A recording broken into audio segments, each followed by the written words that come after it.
Welcome to this virtual commemoration of the Veteran History Project's 20th anniversary to highlight the veterans, volunteers, and organizations who have made VHP the amazing repository it is today.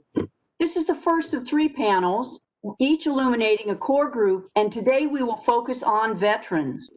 I'm Karen Lloyd, the director of the Veterans History Project and a retired Army aviator. I'm also the daughter, sibling, and widow of veterans. On behalf of the Librarian of Congress and all of our colleagues, I would like to thank you for choosing to join us today to learn more about what it is like to contribute a collection of military memories to our National Library through the Veterans History Project. The Veterans History Project has come a long way from a glint in the eye of Representative Ron Kind and all of the members of the 106th Congress who unanimously signed the enabling legislation into an archive of over 111,000 voices strong. I am honored and humbled to be part of this effort to learn about veterans' stories that would otherwise be lost. The Veterans History Project collects, preserves, and makes accessible the stories of U.S. military veterans who served from World War I through the current conflicts, so future generations may hear directly from them and better understand their selfless service. Their stories are our stories, the stories of our nation told by those who were witness to historic events, whether in the foxhole, cockpit, ship deck, mess hall, or even at a desk. Veteran stories broaden and deepen our collective understanding of our shared history. As so eloquently noted by author Jonathan Clements, historical accounts have an inevitable bias towards civilizations who leave a footprint.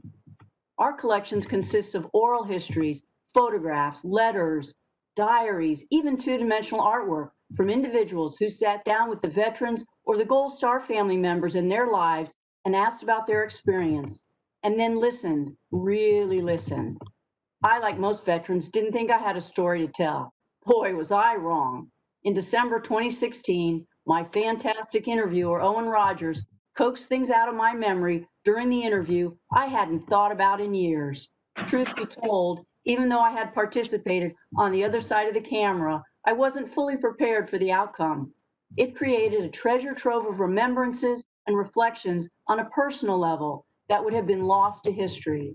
My hope is that all veterans and Gold Star family members who may be watching today will consider donating their personal collections and will receive the invaluable gift of reminiscing, just as I have.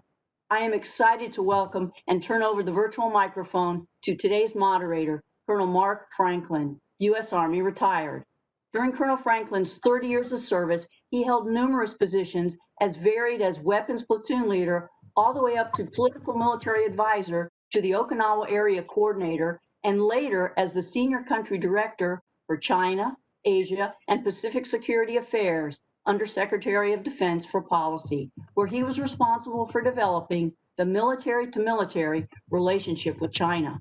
Mark currently serves as the Chief History and Legacy Branch for the Vietnam War Commemoration, which was created in 2008 by an act of Congress and will last until Veterans Day 2025. The mission of the commemoration is to assist our nation in thanking and honoring our Vietnam veterans and their families, the fallen, those who were held prisoners of war, and those who are still unaccounted for.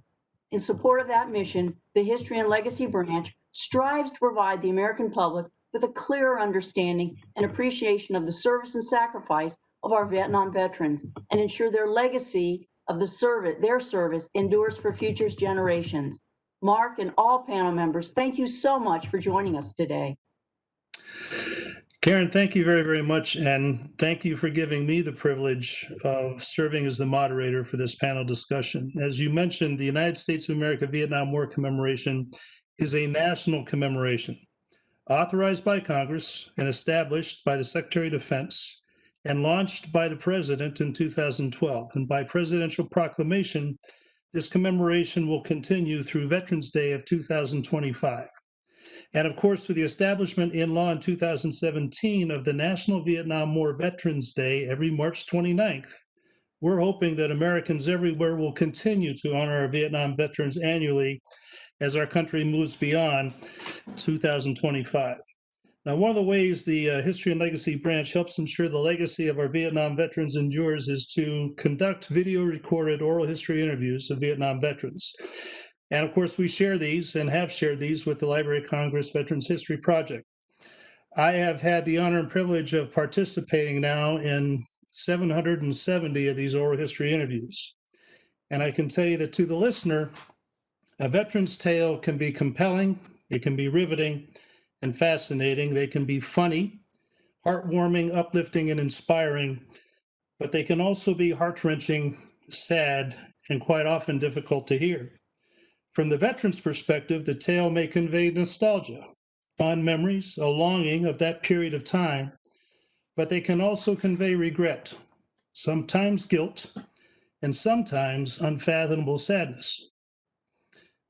Regardless of the story, the veterans' tales are all derived from the same place. They come from the veteran's very soul, and they attempt to express a period in their life that those who have never borne the tragedy and horror of battle will never truly understand. Samuel Hines was a World War II veteran and an author who wrote the book A Soldier's Tale. And in it, he writes, "The myth of war tells us what is imaginable and manageable. The soldier's tale, in its infinite variety, tells the whole story. And today, we have the privilege of hearing what it meant for these veterans to share their whole story."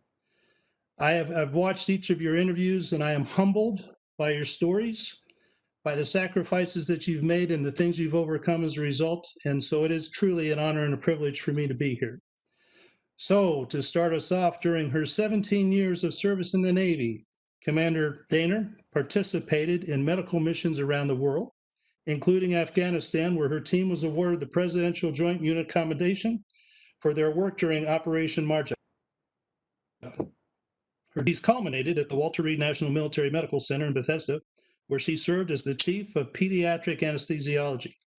And her medical career has continued as the chief surgical officer at Pediatric Specialists of Virginia. Dr. Daner also serves on the board of directors of the American Board of Anesthesiology, which is the credentialing organization for all anesthesiologists in the United States. And additionally, Dr. Daner is an accomplished marksman, musician, and holds multiple state records as a power lifter.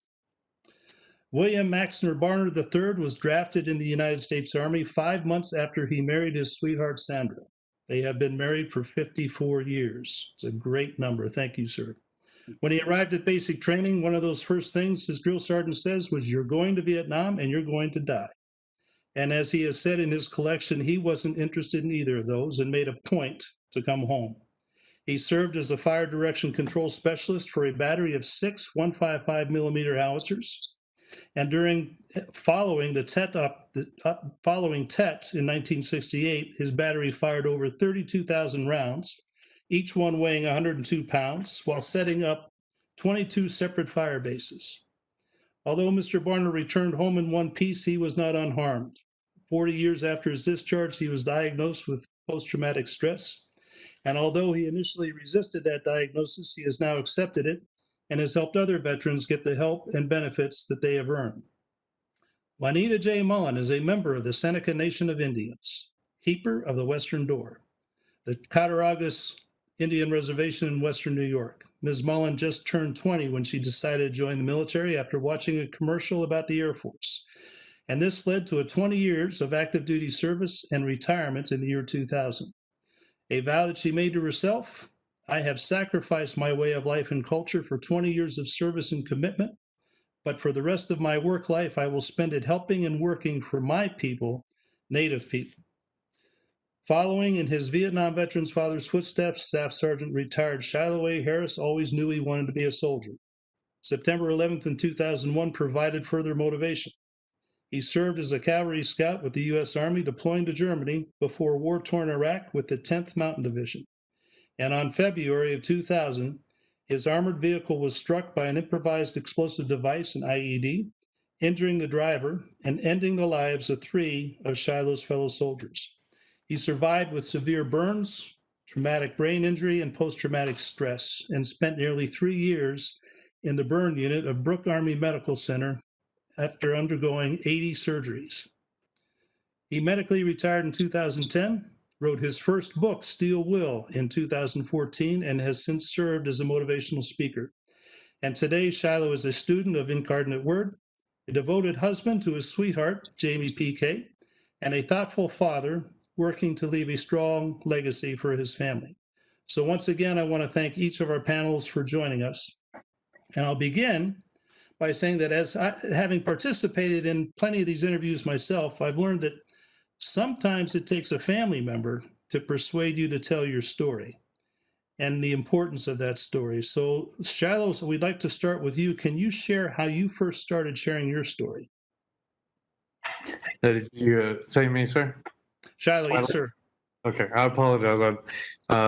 One of the strongest disabilities that I have is my hearing loss. Ironically, and you may not think that looking at me, but yeah, hearing loss, it affects me in every way, almost every day. So yeah, it was actually, I guess you could say, a combination of family and a few of the community friends. I accidentally ended up on stage one day. I had never really sought out to be a speaker, but I was fumbling around the hospital looking for a doctor's office, and I walked in a door, and I was in front of a small audience that were incoming cadre, nurses, and I think a few chaplains. And anyway, I literally walked in, and I guess you could say essentially I was on stage, and the person that was leading the group was standing basically right beside me, and I looked over and I said, "Is this such and such doctor's office?" And she said, "No." She said, "Are you our guest speaker?" I guess she thought I was teasing with her. And I said, I'm not, but I can be. I have a few minutes to spare." And I was just poking around, not really thinking that they would take me up on the offer because hell, I was still in bandages and, I mean, I was a mess. And anyway, everybody in the room was like, "Oh, yeah, yeah, yeah, come on." And I was like, "Oh, okay." So I went in there and I just started at the beginning. Said, "This is why I joined the military. I loved being in the military. I got hurt, and now I'm going through my recovery." The things that I said that day, I guess you could say, set a foundation for what I do today. And I did it unknowingly and unwittingly because, again, I didn't anticipate being there on stage, and it just happened to be natural. Well, before I could leave that event, there were two people from the community came up to me and said, "Hey, we have an event coming up. We'd love for you to come and speak at it." And I'm like, "Oh yeah, sure." I leave there and I'm thinking, what did I just do? I'm not a speaker. I don't know what the heck I'm doing. And so I went and I talked to the base commander. His name evades me, and I apologize. He was an amazing general for Fort Sam Houston and Brooke Army Medical Center at my time when I was going through there. And anyway, so I went to his office and I was like, "Hey, I think I committed to something. I don't know if I can follow through." And he said, "Shama," he said, "first thing you need to know is," he said, "your scars speak a lot for you." He said, "Honestly, you can be in front of a stage and say your ABCs and people are probably going to clap for you." He said, "But the number one rule about getting in front of any audience is speak from the heart." That right there has been the core of every one of my presentations. I have always spoken from the heart, and I tried to share what was real and relevant in my life at that moment, as well as how I got to where I was. And I tried to share tools with the audience so that way they could live a better life based on the struggles that I've had and the successes that I've had. So I didn't want to follow through, but one of my friends just happened to keep pushing me and keep inviting me out on these events. And I said, "I don't know if I want to do this." And he said, "Charlie," he said, "you need to do this." And that's why I do what I do, and that's why I've been where I'm at. So, How did you end up sharing your story at the Library of Congress? Because I know that Kerry Ward did your interview. Carrie, well, we all know that she's Wonder Woman. I know that I probably shouldn't tease about that on this particular project, but I mean, she's just an amazing, amazing individual. And I believe that it was through mutual contacts and mutual friends there in the community. And my wife, well, is also, I guess you could say, my manager in a sense. And her and Carrie had worked out the details, and I was extremely excited about doing it. And once we met, Carrie was just, I don't know, she's very influential, and getting the story out of me and really turning it into something. So I'm so thankful. I'm not exactly sure how it transpired, but I know that her and my wife were talking through a mutual friend or colleague. Wives have a way of doing that, don't they? Juanita, how about you? What do you have an experience with someone encouraging you to give your story? Well, usually I'm a pretty private person, and it took a while for me to tell my story because Native Americans we don't really like to talk about ourselves, and if I can, well, being in the military, I was always very independent, and it took a while to um, to get where I'm at, and then to share anything and to it's talking about myself is very hard to do, and it took many years to get where I'm at, and to even now it's hard to talk about myself, and and I rather people talk about themselves versus me talking about myself. And so when finally it got to the point where, as being the American Indian Veterans Liaison and working with other Native people, and then they want me, and and they try to get me to encourage other Natives to participate. It got to the point where if I'm pushing other Native people to participate, if I'm not part of the project, then hey, then I need to be part of it too. And so why not? And so when I was at the Trickster Art Gallery I mean, with the Veteran History Project, I've been asked to do this for years as as in the position I've been at, and I said finally when I was at the Trickster Art Gallery for an event, and I said why not? I go, that's the time I did that to do the Veteran History Project, even though it was like talking about myself, and I said okay why not, I did it. And then when I was doing it, and I found it was a lot easier telling my story, and then here it was kind of funny, and so I said hey it wasn't so bad, and talking about my experience, and about the military, and I did have some good experiences and some bad experiences joining in 1980, you know, when females first, you know, when females were joining in. And even at that time, there's a lot of differences when women were joining in at that time. And and like when I joined in, they didn't have female uniforms. They had to wear male uniforms and male boots. They didn't even have my size. I had to wear the smallest size they had for me was a men's size 6. So telling this story during a Veterans History Project is, you know, this is history in the 1980s. So yes, so this was a good experience. This was a good story to tell even in the 1980s. So so with my participation, and now I was able to say, hey, this is good to tell, especially Native Americans. Native Americans don't tell their stories. They don't like to tell their stories. They don't like to talk about themselves. So now that I've done it, now I'm able to push other natives and say, hey, you need to tell your stories. You need to share it because there's not a lot of us that do share our stories. So this is a good time to do that. That's yeah, appreciate that. Rupa, did anyone encourage you to share your story? Yeah, actually, Monica Mahindra is the person who got me to do this. When she asked me, Monica and I have known each other for a long time. I keep saying high school because that's kind of the way I remember it, but I think we've known each other since before high school.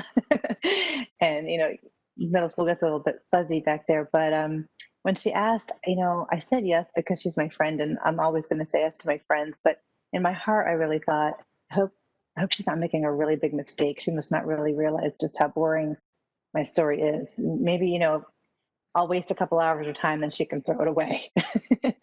And it was kind of interesting to learn about this project, which I hadn't heard about before. And once I did, I was grateful for her doing that because I wouldn't have done it without her directly asking me to. And I appreciate what she's done for me and my family.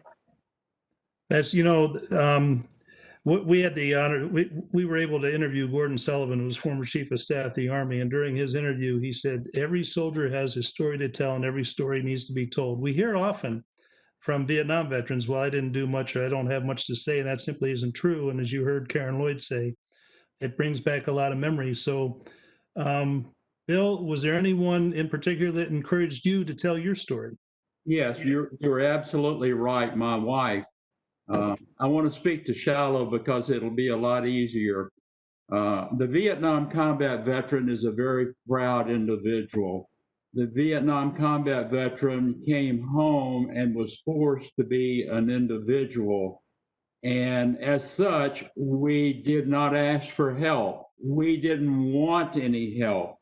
We didn't want to tell our story because no one wanted to hear our story.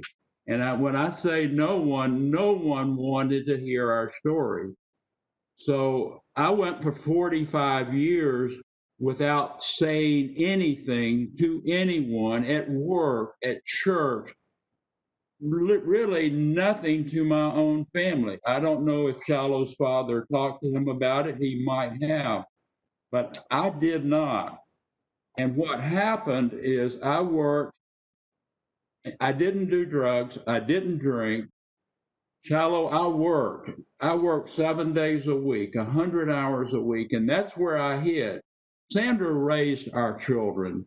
And what happened was Shiloh has come to Christ, I've come to Christ. And when that happened, I stopped working 7 days a week. And what happened is it started to bubble out. It nearly killed me. And so my wife asked me in 2008 to go to the Tampa VA hospital because they were good in traumatic brain injury and tell my story. I asked her, Shiloh, why would I want to tell them my story? And she said, because we need help. We need for you to talk.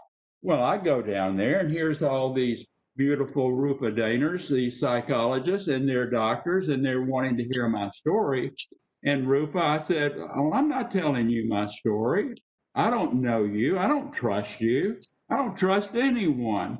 And they said, well, like your wife told you, we can't help you if you don't tell your story. And Shiloh, I don't know how your dad, if he could speak English by the time you were born, but in Vietnam, we didn't speak English. We spoke profanity. And I said to these beautiful doctors, Rupa, I haven't talked about it in 45 years, but may I speak the way we spoke? She said, we've heard it. So here comes the profanity, and here I come. I start telling my story, and it just bubbled and bubbled and bubbled and bubbled and bubbled. And they said, yes, at the end of 3.5 weeks, they said, yes, you have a traumatic brain injury, but what you've got is PTSD. And Shiloh, I said, what is that? And they said, post-traumatic stress disorder. And Juanita, I said, like hell I do. I don't have PTSD. Only weak people would have PTSD. Well, they told me that's not true, that very compassionate people like Shiloh, like Rupa, like Juanita, who have a ministry, they're the ones who have post-traumatic stress disorder. So Sandra, when I get back, she wants me to tell my story. Well, I wouldn't have told my story if it hadn't have been people like Juanita, Rupa, and Shiloh, because you kids are the one that caused America to care what I did and what Shiloh's father did. It's a shame that it would take 9/11 for America to care. But once that happened and you kids came along and you did what you did, you caused America to say to me, thank you for your service. And I cry when they do.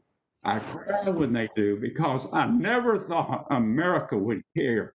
And I told my story on October the 2nd, 2012, and I cried at the end because I never thought I would live long enough for America to care.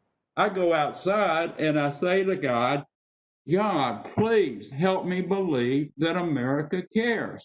And God said to me, well, what have you been doing for the guys on the bike? What have you been doing with the guys on the long hair? What have you been doing for the guys that have been in prison, been married 3, 4, 5, and 6 times? I said, well, really not all that much, God. And so God said, you get busy and I'll get busy. And so that's why I told my story. I went back to my PTSD rehabilitation group and I told them, hey, I told my story. It's the greatest thing. And they said, you're nuts. We knew you were nuts all along. So I took a different approach, Rip. I said, hey, if it weren't for guys like me, you kids wouldn't be alive. Well, they've all killed with their hands and they want to do the same thing again. And I say to them, whoa, wait a minute. I just realized for the first time in my life, Colonel, that I would not be alive if it were not for the kids between me and the enemy. And I started weeping and weeping. And I started then, as you know, Colonel, I started helping other Vietnam combat veterans with their health care, their claims. And I guess we're at 400 or 500 veterans. I mean, I met earlier before this at a Bible study with 2 of them. So that's why I told my story. I told it for every one of the 2,700,000 of us that won't tell their story, or if you don't mind me expressing it this way, that came home in a body bag and can't tell their story. I decided to tell my story for them. Amen. And we're glad you did. Thank you. Juanita, you're a pioneer for Native American Indian women in the U.S. Air Force, and once you retired, you joined the VA Center and the Center for Women Veterans. Now, the Veterans History Project has noted that both Native American veterans and women veterans are deficits in their archival holdings. What message would you like to share with these veterans? For the women veterans, what I would like to share with them is that, first of all, that you need to believe in yourself. You need to, that if you don't believe in yourself, then it's that, for me, when I, as a female veteran, how, because everybody that knows me and who's worked with me consider me as a very strong female veteran. And I didn't get that way, but that way overnight. And it took many years to be the way I am. I'm very independent. It took a lot of learning. It took a lot of studying. It took a lot of working with other people, and to be what I like to pass on to these female veterans is you got to believe in yourself. You got to stay strong, and you cannot rely on anybody else to do things for yourself. If you want to get things done, you have to do it yourself. And it's all about studying. You gotta be like an open book. You have to read. You have to be like an open book. You have to know what's going on around you. You have to try to absorb everything, and especially like your ethics. And if you belong in a certain thing and you stay focused on that and don't ever let anybody detract you from that and what you believe in. And with me being that the way I am, and plus you got to be humble, and I'm saying this from my experience, that even though being in the military, I was a very strong person. It got to the point where they said that I was so honest to the point of rudeness. But then at the same time, I took care of people, but then I also took care of myself. But I took care of people first, then I took care of myself. But I never strayed in my beliefs. and I demonstrated my ethics, and like, even though taking care, like in the way I made a vow that when I left the military, I vowed to take care of my people, Native veterans, but at the same time, when I was out there taking care of Native veterans, I didn't just take care of Native veterans, I took care of other veterans that came to me for help. So, so that's what I want to tell female vets. You come first. You need to take care of yourself in order to take care of other people. So don't stray from that. You also mentioned once that some tribes don't consider women to be veterans despite their service. Do you want to comment on that at all? Yes, when I went to other tribes, and one time I went to a tribe. It was up in central, north central in the United States. It was in South Dakota, one of the tribes. I went up there for a meeting, and I ran across one of the female veterans, and she approached me prior to the meeting, and she knew that I was going to have a meeting with the veterans there. And she told me that there ahead of time, there's not going to be any females in the meeting. And I said, why not?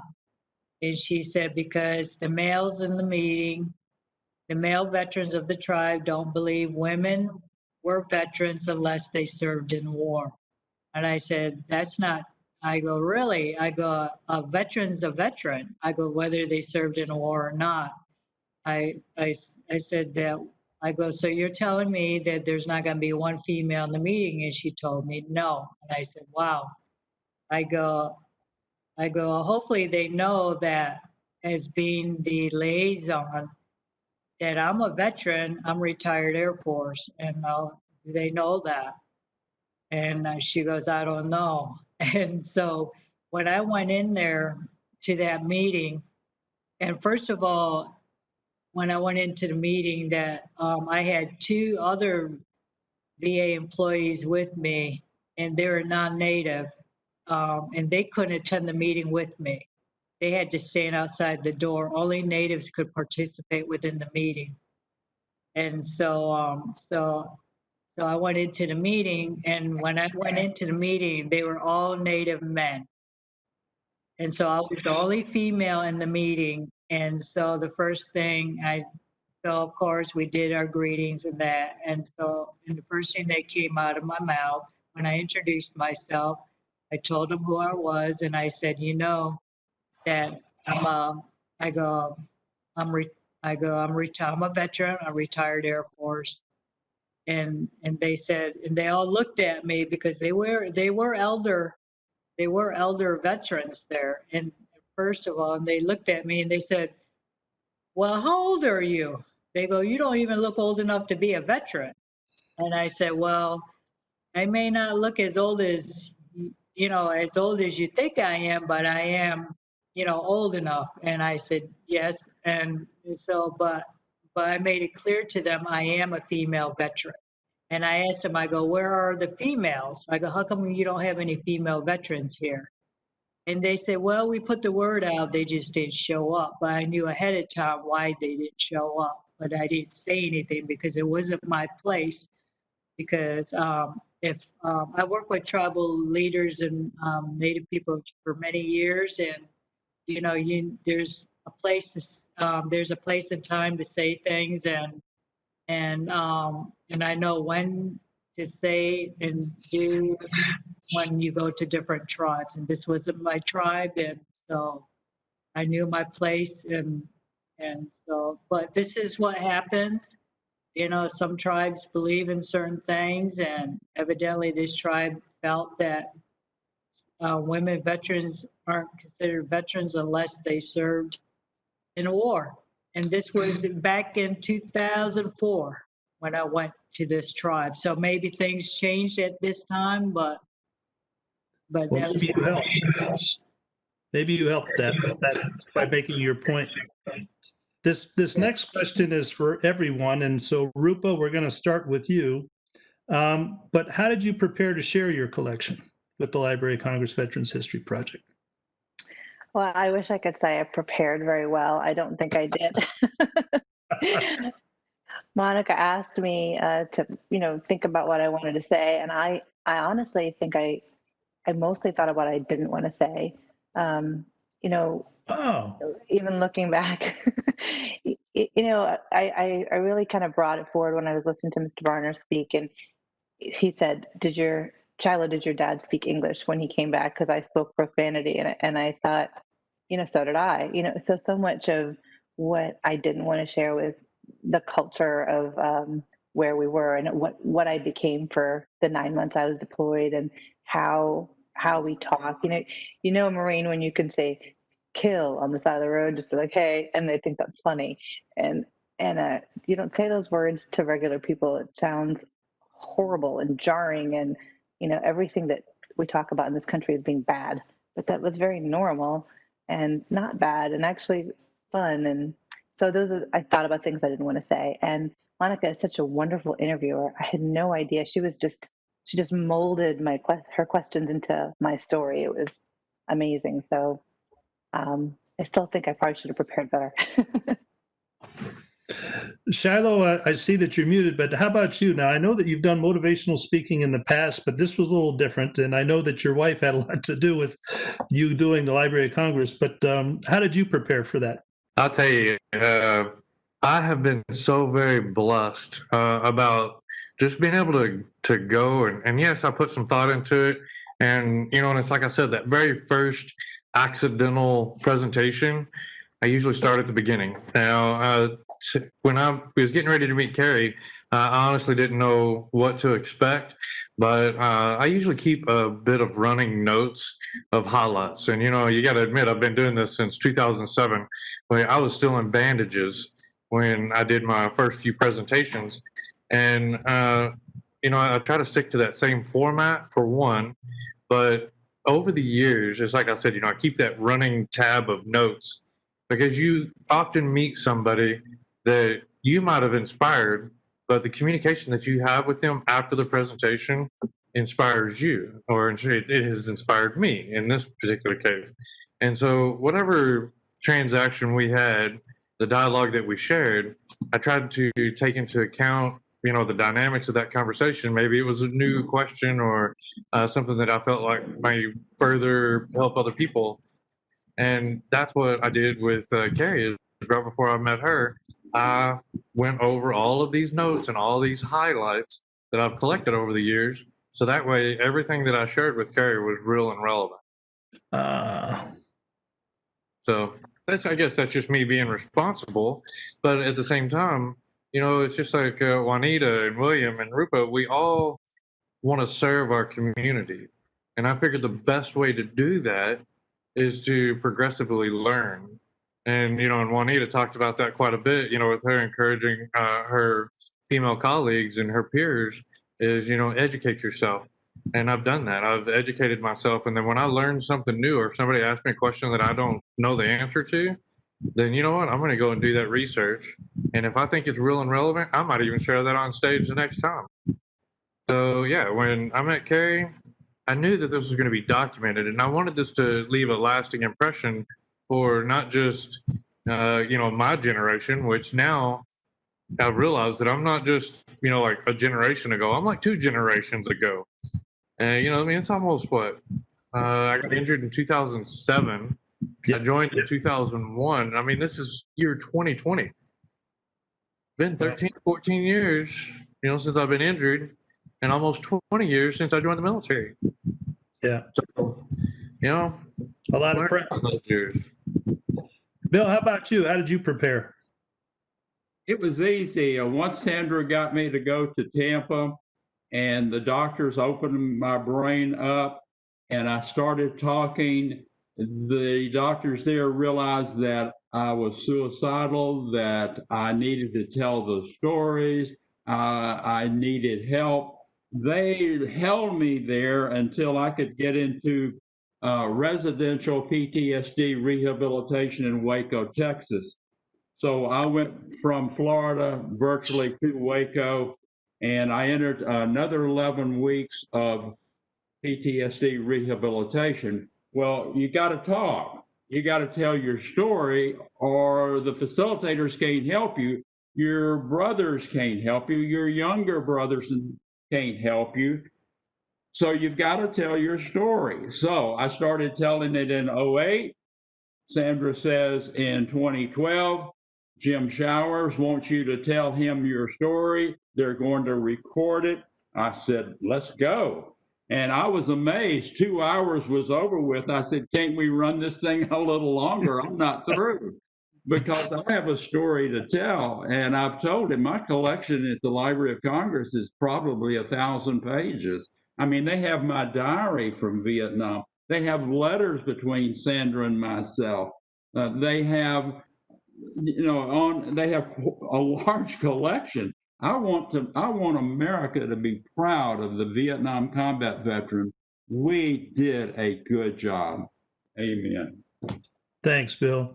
Juanita, how about yourself? How did you prepare for your interview? Well, I had to just kind of jump into it, because like I said, it took a long time for me to do it. And then also what also kind of inspired me to do it, because I actually, during the Trickster, I actually sat there with another Native veteran, him telling his story. And so, because he didn't want to do it by himself, and they were filming him. And so, and he was an elder Native veteran. And so, and listening to him tell his story was kind of interesting. And it was like, wow. And so, and then I told another colleague, I was pushing him. I go, come on, if you do it, if you tell your story, I'll tell my story. Then he said, yes. And so I said, that's how I told my story. And then I was looking for him because he said he was going to tell his story, and then he left. But I was glad I did tell my story. So, Did you know Juanita, did you know your interviewer before you did the interview? I think did I know him? Ahead of time, before you sat down with him? Did I don't know if I did or not, because in my job I meet so many people, and I think I didn't. I met him during the Trickster. I seen him a few times during Trickster. Yes. Okay. Yeah. Hey, Rupa, you had the experience before recording videos for posterity as you decided to tape yourself reading books and sharing messages with your daughters in advance of your deployment. And in part of that recording, you explained to your children that where you were and what you were doing. And I would imagine that this was probably a good way to connect with them. Do you think that your oral history is being somewhat similar to that and a message that you could be leaving for your children when they're ready to see it? Yeah, actually, it was this question that made me think that way. Maybe I don't examine my own life very closely. Maybe that's what makes it so easy to get through it. But the thing is like, I don't know if my kids are all that interested yet. My children were 2 and 4 years old when I deployed, and I don't think they knew where I was going or, where, for them time was dilated. 2-year-olds and 4-year-olds don't really quite understand a week or a month or whatever. So maybe they just thought I was gone, like a puppy thinks you're gone for the day and you come home from work kind of thing. But it's only recently, and they're now 13 and 15, that they talk about the time I was in Afghanistan and what we did there and how much we saw as being something that means something to them. And so I think that this story is probably more for even their kids. I think even about my parents and how much time I should be spending listening to their stories, and I probably don't. Even though my father was in the Indian Navy and saw a lot of conflict. In fact, he rescued one of the boats, big ships that sank, and there was only one survivor, and that ended up being one of his best friends for many, many years. So lots of great stories there, but it's the children of my children that listen to him, and I anticipate my kids' kids will be the ones who want to hear a little bit about me. Did while you were doing the interview, were there things that came back to you that you hadn't thought about in years, Rupa? Absolutely. Oh my gosh. How Monica did this, I have no idea, but I'm pretty sure I was crying through half that interview. But yeah, especially sort of the growth, what a different person I became over the course of my service.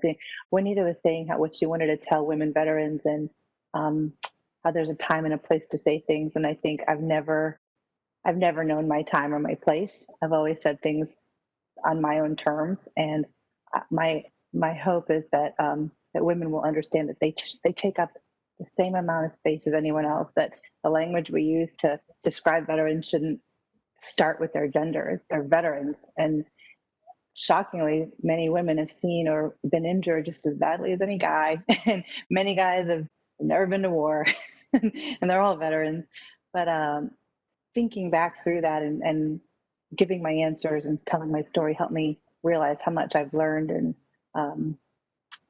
how interesting the journey has been. How about Bill, how about you? Did you recall things during the interview that you hadn't thought about in years? Well, what I wanted to say, Mark, was, Rupa, your grandchildren want to hear the story. They will want to hear the story. It's the most rewarding feeling to tell our story to our grandchildren. Thank you, Mark. Sure. How about you, Shiloh? Did you recall things? Hey, I'm so sorry, Mark. Could you say that one more time? You broke Sure. up. Is there anything that comes back to you? I know you've given your story multiple times, and so you're very familiar with your own story, but I'm wondering, as you tell it, if there are new things that come up or things that you remember that you hadn't thought about. Yeah, if you'll remember earlier, I said, that my very first piece of advice that became the cornerstone of my presentation is speak from the heart. It's so ironic that, for a long time, for many years, I had quite a bit of long-term memory loss, and I didn't remember a lot of details from that day that I was injured, even some of my deployment time, because I had 2 deployments, and I would be on stage literally telling my story, and then I would just have this, crazy sensation, and I'd have this really strong memory, and I'd be like, oh my gosh, and you know what? I'd just share it right there on stage, and the audience would often love it. And what's funny is there's one of my friends that used to go to multiple presentations, usually because he was helping me book them or whatever reason, but he would end up at these presentations if I was in his community or near him. And he said, Shiloh, he said, I've heard you speak time and time again. He said, I don't think I've ever heard the same story twice. He said, every time you tell your story, there's always something new. There's always something that you like to throw in there that's real and relevant and from the heart. And he said, I love it. He said, I love listening to you. He said, it never gets old. And anyway, but there's one story. But before I go any further, I have to say this to make sure that I don't forget, is I want to say thank you to all of our Vietnam veterans. And I want to say thank you so very much for the sacrifices that you made as an entire generation so that we could be welcomed home properly. Because you tried to tell me, William, that it was this generation that made it possible for you to be welcomed home and people to say thank you for your service. That may be true, but it's your children and it's your grandchildren that you instilled that patriotism and that stoic abilities to stand up for what is right, that allowed us to be welcomed home, which in turn turned out to welcome you home as well. So your generation paid a tremendous price, and we can't thank you enough. So thank you, Juanita. Thank you, William. Thank you, Mark. And thank you to all of our Vietnam veterans. And you're absolutely right. It is our grandchildren and their children that's going to be wanting to hear these stories. And I'm so glad that we're a part of this project. It's an important one. But thanks. Thank you for sharing. Juanita, how did you feel after sharing your story? Well, I felt really good, and I still think about it, and I still, there's still other stuff that do pop up that I wish I would have told, but I still talk about them, and I want to let William Barner know that there's a time when I first joined at my first base, when I first joined the military, we had to during a certain amount, I think it was during like Veterans Day or something, we were tasked during our squadron, we were tasked to one of our duties that we had to go to, like, I think it was during a nursing home or something, we had to go pick up some veterans out of the nursing home, and then we had to bring them to the flagpole. And I had a veteran. I think he was a Vietnam veteran. We had a bunch of veterans, and then there was a ceremony, and I could never understand why they were crying in that. And I thought it was so upsetting. I go, why are we bringing these veterans to these ceremonies if they're crying? And I could never understand. And there were Vietnam veterans in that. And so with me being and they would tell me some things about the Vietnam War, and I said, what? And they would tell me these horror stories. So what I did was, and I was doing my bachelor's degree in that, and so I did this research. I read all these books about the Vietnam War, and I mean, I read and read, and I was appalled, and I could not believe what happened. I mean, I read books. I'm a book reader. I research and I read history and all that. I still do that even today. I constantly read, and if I don't understand something, I read a lot, and I, especially Native history, I read science and that, and I have my master's, and so that's all I do is read. And back then, when I first joined, I read a lot of history about the Vietnam War, and now I understood why these Vietnam veterans were crying, and so and even back then, this what it takes for us, the younger generation, even the 1980s, the veterans, the soldiers, to get us to understand what happened during the Vietnam War, and pledge that hopefully, hoping that would never ever happen to the future wars again. So again, my hat's off to you, William. Thank you for your service. If it wasn't for you guys, it would have never, you open up doors for us for the future, but because each war gets better and better, so thank you for your service. Thank you for opening up doors for us. Thanks. Thanks, Juanita. Rupa, how about you? How did you feel after giving your interview? I think I felt a little shell shocked just going through everything again. But I felt good too. I really was so grateful for the opportunity to do that, to be able to tell a story to somebody who seemed to want to hear it. I don't know if this happens to you guys that often, but to me, if I didn't say anything, my service is almost essentially erased. If I don't go walk around and people don't look at me and think I was in the military, my day-to-day job, no one says, tell me about what you did in the military.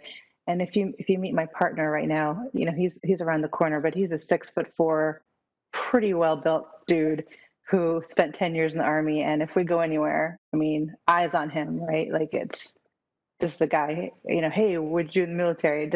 Even if no one knew he was in the military, it just looks like that guy. So it was I very much appreciated it. And it felt really good that somebody wanted to know something about what I did. So. Now, Shiloh, you've given your story, and I don't know if it changes for you every time, but does it affect you every time you tell your story afterwards? Yeah, honestly, I think it's somewhat therapeutic.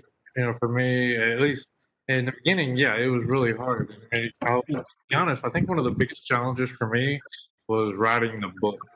Because it was very in depth, and I had to reach out to, a lot of people that I hadn't talked to in many years. And honestly, some of the guys that I served with were still healing or still dealing with having such a huge loss. Because as you mentioned in the introduction, Mark, I did lose 3 soldiers, and you never forget that. You never heal from that. You just learn how to live and keep moving forward with the memory still there. And, being a part of this project helped me, I guess you could say, honor them and give me one more tool to learn to accept and continue to move forward.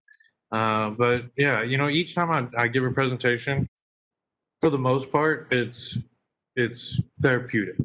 But That's there are times that sometimes, it's like you get off stage, and even if it was a great presentation, you go back to your room and you're just, I'm sitting there and I'm thinking about it, and I'm like, wow, it's tough. And especially around the anniversary of my injury date, February 19th. And, those are always really hard anniversaries. And sometimes they affect me differently.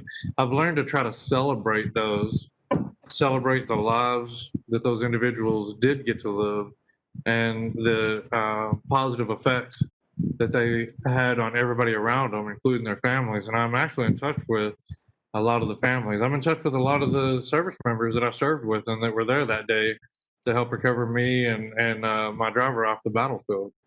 So, Rupa, I apologize to you. I didn't mean to leave you out a moment ago on the thank yous, but I was really just addressing the Vietnam veterans. But I do want to say thank you too for what you do. You have an amazing testimony also, and I'm so thankful to be a part of this project. And yeah, it's going to be amazing. One of our panelists asked, what happens to your oral history once it's submitted, and does it have an impact? So we'd like to take a moment here and just kind of acknowledge that question. And just so you all know, and you probably know some of this, but the Veteran History Project collections, they don't just sit on a shelf collecting dust. And they're used every day by researchers, students, and anyone, the curious or the serious student that's interested to learn more about military history through a first-person narrative like these oral histories provide us. So, Mr. Barner, so that you know, your story was featured in the Veterans History Project web series, Experiencing War, which focused on post-traumatic stress. And Rice University used your experience to teach about the Vietnam experience. Students read the transcripts, and then they were asked sourcing, comprehension, and historic reasoning questions. Rupa, a portion of your collection was shared on the Veterans History Project social media in April of 2019 in honor of the National Month of the Military Child. And one of the comments was from a military child who didn't know there was such a month and offered their thanks for your groundbreaking service and dedication. Juanita, your story was so moving that the library invited you to come speak to a women's service during the Persian Gulf War in a 2012 panel. And this panel featured an iTunes podcast and through the University of Florida Samuel Proctor Oral History Program, which highlighted American women in military service. And Shiloh, your first interview was completed through the National Court Reporters Association during their Art of Hearing Heroes event. And since then, they've featured you in a guest blog through the library and shared your pieces of your story with a WTOP feature. And we also understand that your book, Steel Will, and a book that you're featured in, Tempered Steel, the stories behind the scars and wounds of war, as well as photos from the Unknown Soldier series, are all housed at the National Library as well. So we have one final question for everybody, and take your time in answering. But what do you want people to remember from your story? And we're going to start with Shiloh.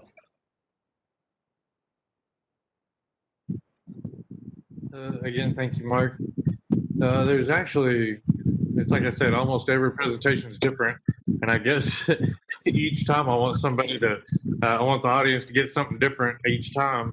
But I think all of it encompassed together is, I know this is going to sound a little generic, but I do want people to know that they can overcome anything in their life. But there's something that I look at with my military service and where I'm at today. If I hadn't been, hang on just a second.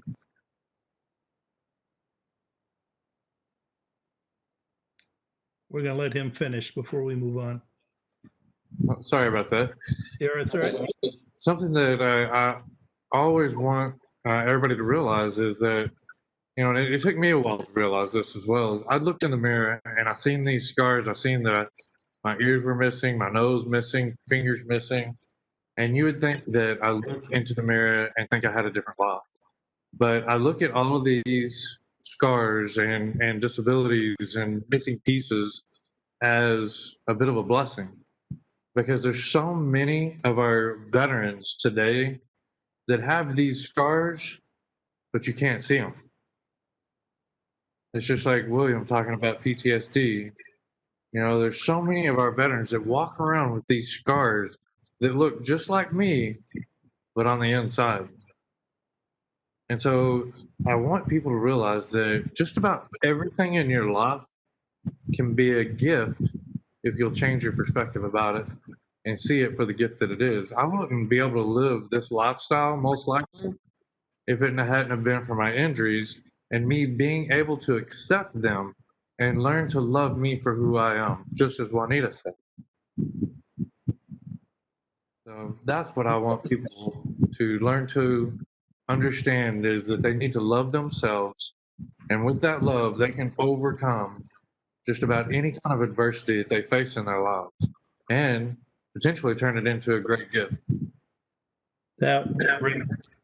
Great, Ed. Thank you. Thank you very, very much, Silo. Rupa, how about you? What message would you like, or what would you like people to remember from your story? Well, I think it's changed over the last couple of years. Since you're asking me today, I'm going to tell you what I think right now. And what I think right now has been shaped by my girls growing up and what I have experienced since I've been out of the military. And I would say that I want everyone to see that women play an incredibly important role in history, not just in the military, not just in war, definitely in war, definitely out of war, and that they have a tremendous amount of strength and capability to give back to this world that we're in. And that strength is not necessarily a physical one all the time. Sometimes it is. I would say in my case it can be, but the fact that we all have something to give regardless of our gender. And that I really truly hope that the military can grow from where it is now. It's already grown, but can grow from where it is now to a place that can accept all the strength that our country's people have to give to them. Thanks. Thank you, Rupa. Juanita, what would you like people to remember from your story? From my story, that that one of them is that from where I came from, being Native American, that I came from not having much to being involved as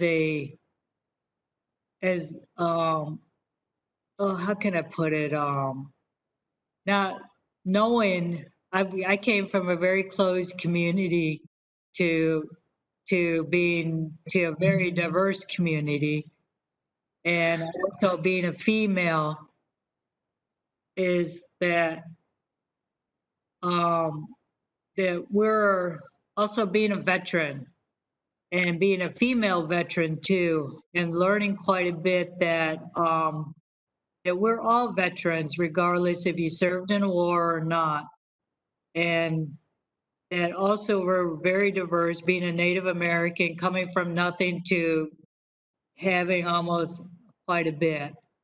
And also, and I want people to know that, if that you can gain a lot, you can learn a lot, and then also you can pass this on. And the veterans, we're one big family. No matter who you are, where you came from, we're all veterans. We're there.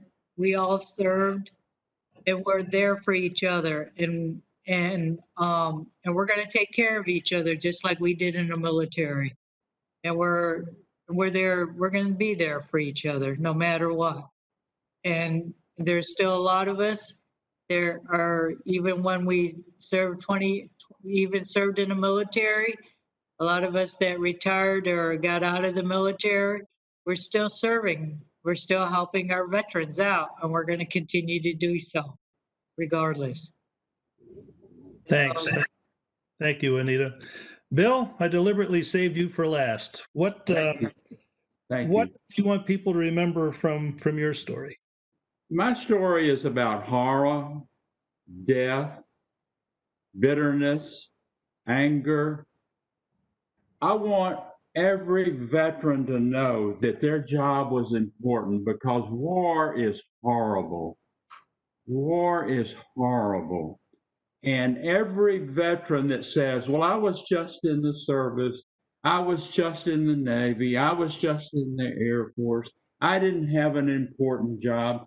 I want you to know that there are people on this earth that do not like America, do not like Americans.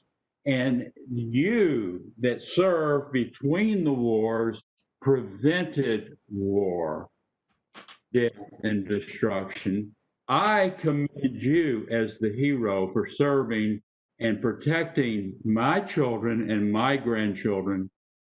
Truly, at this time, America is the greatest nation on earth, but there are a lot of people that want that to change.